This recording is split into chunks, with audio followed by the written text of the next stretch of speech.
নমস্কার বন্ধুরা, তিয়াশাস রেসিপিতে সকলকে স্বাগত জানাই। আজ আমি আবারও একটা সয়াবিনের দুর্দান্ত স্বাদের নিরামিষ রেসিপি নিয়ে আপনাদের সামনে হাজির হয়েছি, যেটা আপনারা গরম গরম ভাত, রুটি, পরোটা সব কিছুর সঙ্গেই পরিবেশন করতে পারবেন। খেতে অত্যন্ত সুস্বাদু হয়। আশা করছি রেসিপিটা আপনাদের ভালো লাগবে। তো চলুন দেখে নেওয়া যাক রেসিপিটা। তো এখানে আমি 100 গ্রাম মতো সয়াবিন নিয়েছি, আর ছোট বড় যে কোনো দানা সয়াবিনটা আপনারা নিয়ে নিতে পারেন। এবার আমি এই সয়াবিনটাকে সেদ্ধ করে নেব। তার জন্য গ্যাস অন করে কড়াইয়ের মধ্যে দিয়ে দিচ্ছি 1 বাটি মতো জল। এবার জলটা ভালোভাবে ফুটে উঠলে এর মধ্যে সয়াবিনগুলো দিয়ে দিচ্ছি। তারপর ফুটন্ত গরম জলে সয়াবিনগুলো দিয়ে একবার এইভাবে নাড়াচাড়া করে 2-3 মিনিট মতো ফুটিয়ে নেব। আর এইভাবে যদি সয়াবিনগুলোকে জলের মধ্যে ফুটিয়ে নেন তাহলে আপনাদের আর 10-15 মিনিট ধরে ঠান্ডা জলে সয়াবিনটাকে আর ভেজাতে হবে না। আর হাতে সময় কম থাকলে আপনারা এইভাবে করে নিতে পারবেন। তো দেখুন 2-3 মিনিট মতো সয়াবিনগুলোকে ফুটিয়ে নিয়েছি। এবার আমি জল ছেঁকে এটাকে তুলে নিচ্ছি। তুলে এদিকে ততক্ষণে একটা বাটির মধ্যে ঠান্ডা জল নিয়েছি, সেই জলের মধ্যে সয়াবিনগুলোকে দিয়ে দিচ্ছি। এইভাবে যদি সয়াবিনগুলো নর্মাল জল দিয়ে যদি ধুয়ে নেন তাহলে আর সয়াবিনের মধ্যে যে একটা কাঁচা গন্ধ থাকে সেই গন্ধটা আর থাকে না। দেখুন সয়াবিনগুলোকে ঠান্ডা জলে দিয়ে আমি ঠান্ডা করে নিয়েছি। আর তারপর জল থেকে চিপে এইভাবে সয়াবিনগুলোকে তুলে নিতে হবে। আর অবশ্যই জলটা চিপে ফেলে দিতে হবে, তা না হলে রান্না করার সময় সয়াবিনের মধ্যে মশলাটা ঢুকবে না।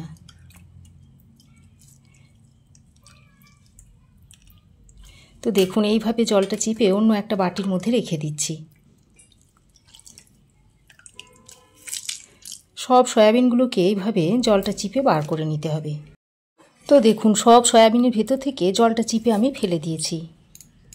এবার আমি এই সয়াবিনের মধ্যে দিয়ে দিচ্ছি পরিমাণ মতো বিট নুন, দিয়ে দিচ্ছি 1 চা চামচ মতো গোলমরিচের গুঁড়ো, দিয়ে দিচ্ছি অল্প একটু হলুদের গুঁড়ো, আর দিয়ে দিচ্ছি 1 চামচ মতো বেসন, তবে বেসন খুব বেশি দেবেন না। তারপর সব কিছুকে একসঙ্গে ভালো করে নেড়েচেড়ে মিশিয়ে নিচ্ছি। তো দেখুন সয়াবিনের সঙ্গে সব কিছু একসঙ্গে ভালো করে মিশিয়ে নিয়েছি। আর সয়াবিনের গায়ে দেখুন একটা সুন্দর কোটিং হয়েছে।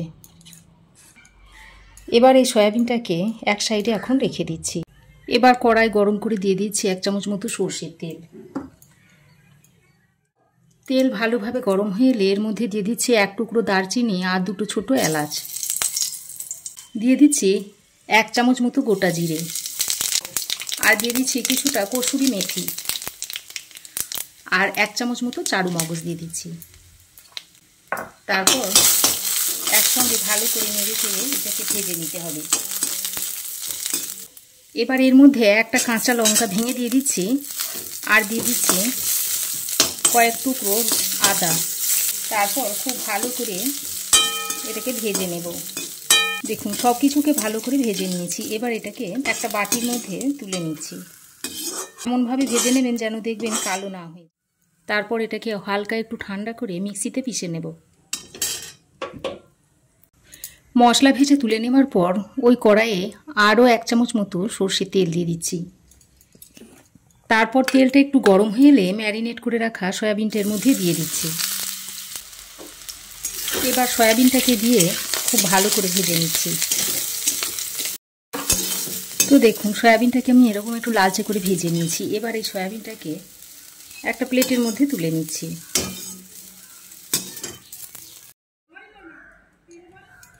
এবার আমি আবারও কড়াই গরম করে দিয়ে দিচ্ছি 1 চামচ মতো সর্ষে। গরম তেলের মধ্যে দিয়ে দিচ্ছি একটা তেজপাতা, আর দিয়ে দিচ্ছি 1/2 চামচ মতো গোটা জিরে। এবার তেজপাতা আর গোটা জিরেটা দিয়ে ফোড়নটাকে কয়েক সেকেন্ড ভেজে তারপর এদিকে দেখুন ভাজা মশলাটাকে ঠান্ডা করে জল দিয়ে মিক্সিতে পিষে নিয়েছি। এখন এই মিশ্রণটা এর মধ্যে দিয়ে দিচ্ছি, সঙ্গে অল্প একটু জলও দিয়ে দিচ্ছি। তারপর মশলাটাকে কিছুক্ষণ ভালো করে কষিয়ে নিচ্ছি।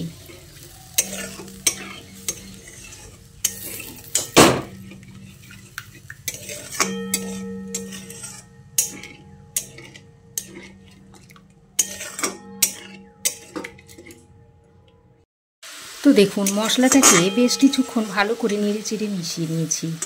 আর মশলা দেখুন খুব ভালোভাবে ফুটে উঠেছে। এবার আমি এর মধ্যে দিয়ে দিচ্ছি একটা মিডিয়াম সাইজের টমেটোকে বেটে। এবার টমেটো বাটাটা দিয়ে আবার ওই মশলার সঙ্গে খুব ভালো করে মিশিয়ে নিচ্ছি। তারপর এইভাবে 2 মিনিট মতো কষিয়ে নেব।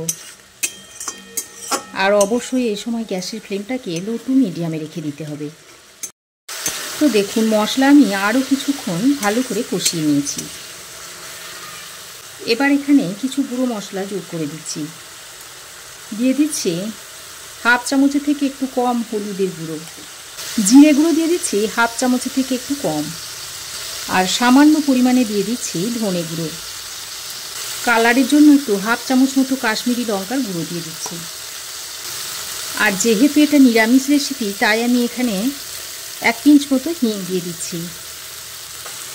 তবে যদি আপনারা পেঁয়াজ রসুন দিয়ে করতে চান তাহলে হিংটা দেওয়ার দরকার হবে না। আর দিয়ে দিচ্ছি স্বাদ মতো নুন, আর স্বাদের ব্যালেন্সের জন্য একটু চিনি দিয়ে দিই। তারপর মশলাটাকে আবারও খুব ভালো করে কষিয়ে নিতে হবে। তো মশলা যত ভালো করে কষাবেন সয়াবিনের স্বাদ কিন্তু তত বাড়বে। তো দেখুন বেশ কিছুক্ষণ সময় ধরে মশলা আমি খুব ভালো করে কষিয়ে নিয়েছি। আর দেখুন মশলা থেকে খুব সুন্দরভাবে তেল ছাড়তে শুরু করেছে। এবার এই পর্যায়ে ভেজে রাখা সয়াবিনটা দিয়ে দিচ্ছি। তারপর সয়াবিনটাকে দিয়ে মশলার সঙ্গে ভালো করে নেড়ে চেড়ে আরও কিছুক্ষণ কষিয়ে নেব। বন্ধুরা, সয়াবিনের রেসিপি তো আপনারা অনেকভাবেই খেয়েছেন, তো এইভাবে একবার বানানোর অনুরোধ রইল, খেয়ে দেখবেন। আর অনেক সময় রুটি খাবার জন্য কিছুই থাকে না, তখন যদি এই রকম একটা সয়াবিনের রেসিপি তৈরি করে রুটির সঙ্গে সার্ভ করে দেন, খেতে দুর্দান্ত হয়। তো দেখুন খুব ভালোভাবে সয়াবিনটাকে মশলার সঙ্গে কষিয়ে নিয়েছি। এবার আমি এর মধ্যে দিয়ে দিচ্ছি পরিমাণ মতো জল। তবে খুব বেশি জল দেবার দরকার নেই, যেহেতু এটা একটু মাখো মাখো হবে তাই খুব বেশি জল দিলে হবে না।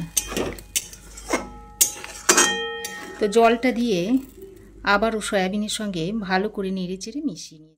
এবার একটা ঢাকনা লাগিয়ে 3-4 মিনিট মতো রান্না করে নেব।